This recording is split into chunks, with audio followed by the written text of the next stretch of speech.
Hi, we are right now at the Austrian Nationals 2023 at Salzburg, and I got second place with my Purrely deck list. We are going right now into the deck profile.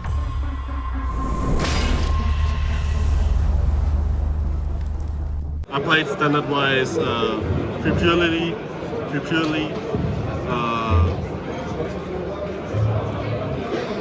12 spells which will special something, and three times my friend. This is pretty basic, everything should be played at 3 times, but at some point I wished that I would play lesser normal summons, because they conflicted with some cards in my main deck, and on top going second you will draw mostly two of them, so you need to discard whatever, so it conflicts sometimes that you have so many normal summons right now. On top of that, I played 3-time Hier. I really like this card because this card gives you a lot of grind game. I had one game I used 2-time the leap to reshuffle always my plump and more and my Purrelys back into the deck. So it didn't hurt me when I played against Kashtira or something else that they banished one copy of my Nord, because I knew I can shuffle them back each time. For Van Traps you played triple Lockbirds, triple Nip, triple Imperm, double Ash.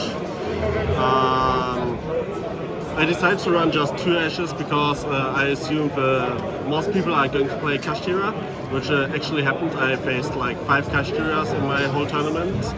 And Ash Blossom is only good, in my opinion, Ash Blossom is only good against Branded Despair, which I feared the most. I played in top 8, I believe, against Branded Despair, but he bricked, so he had no chance. But I don't like this hand trap. This will be changed after this event. And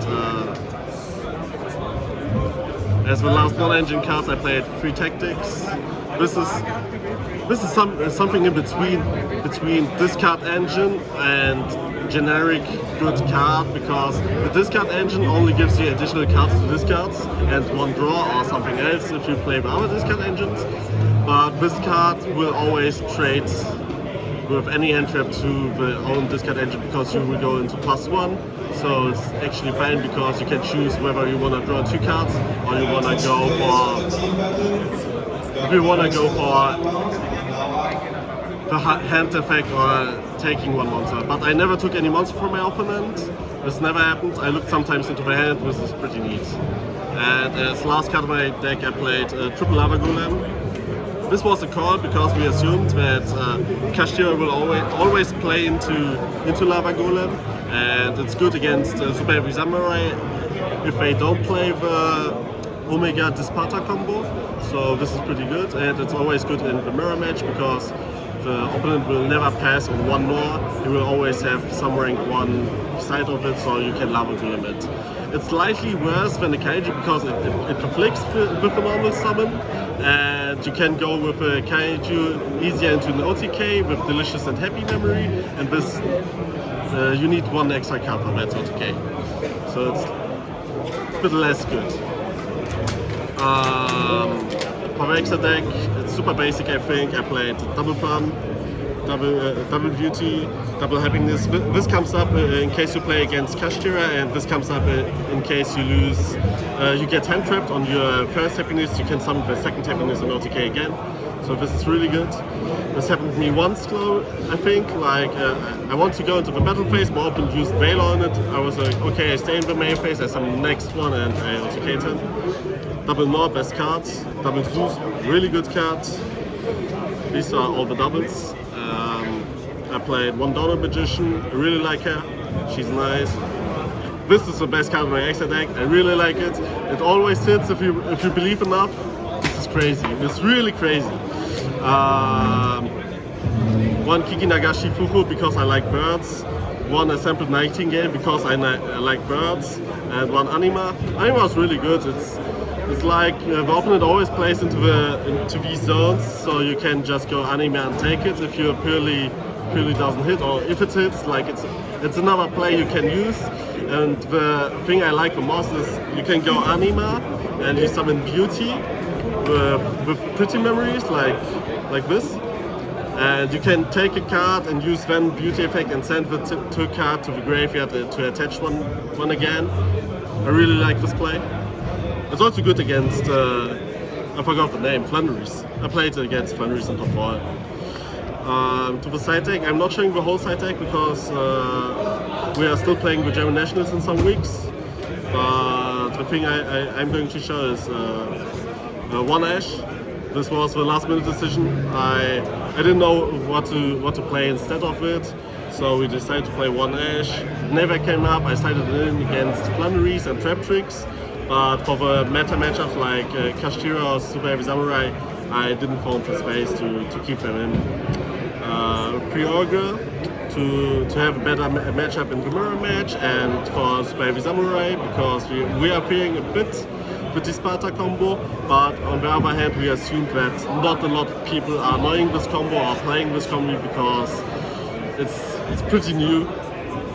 So we took that risk to play Lava Golem over the Ghost Ogre, but I think in the future it will change that the Lava Golems or some sort of Kaiju are going to be in the side deck and the Ogre are going to the main deck.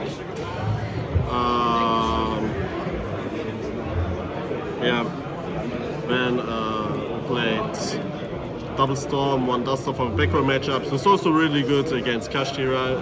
If your opponent is taking the gas, so he's going for the Rise Pass, these will be game changing because the only thing he can rely on is either hand traps, which they don't play a lot.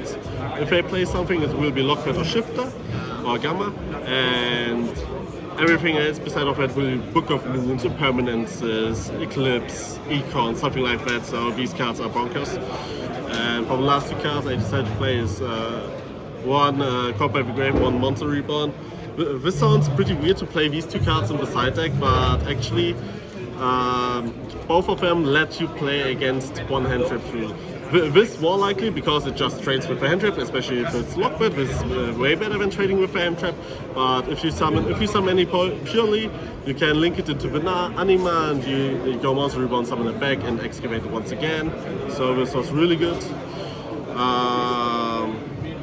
Yeah, overall I wouldn't do a lot of changes. The only thing I really would change would be the Lava Golems because I think this was a decision, especially for this Nationals. I think the metagame will shift in the next few weeks, that Lava Golem will be not that good. Yeah, that's it mostly. Shoutouts to JunksPlayground and shoutouts to JS and Gerald South. Und alle anderen Grüße, die jetzt kommen, sind halt in Deutsch. Grüße gehen raus an Max und Max. Foti, sieht man ihn? Ne, sieht man nicht. Er ist da hinten am Stand und Tarek. Die haben sehr gute Arbeit über das ganze Event geleistet. Die haben nonstop mich angefeuert. Ich habe sie aus 100 Metern gesehen, wie sie einfach ihre Arme gehalten haben und für mich geroutet haben. Vielen Dank. Vielen Dank an alle, die mit mir mitgefahren sind. Soja, Eichlo und Erik. Auch noch besonderen Dank an Erik für seinen Schnitzel. Das war super lecker. Weitere Grüße gehen raus an Caro, gehen an Lara, gehen an Chan, an Dennis. Ich habe Max schon gegrüßt, aber ich grüße nochmal Max. An meine Familie und an Dinkang Pham, Daniel Hartmann und Sio für deren Insights über das Deck. Falls ihr dieses Deck spielen wollt, bucht auf jeden Fall eine Coaching-Session bei Dinkang Pham. Er bringt euch das Deck bei. Das ist kein einfaches Deck. Ich habe die ersten paar Wochen dieses Deck gespielt. Das war die Hölle auf Erden, weil ich die ganze Zeit einfach nur meine Karten aktiviert habe und auf einmal hatte ich keine Handkarten und ein paar Windbeutel auf dem Board. Das ist es wert. Gut, vielen Dank fürs Zuschauen und falls ihr Fragen habt oder irgendwas, kommentiert. Dankeschön.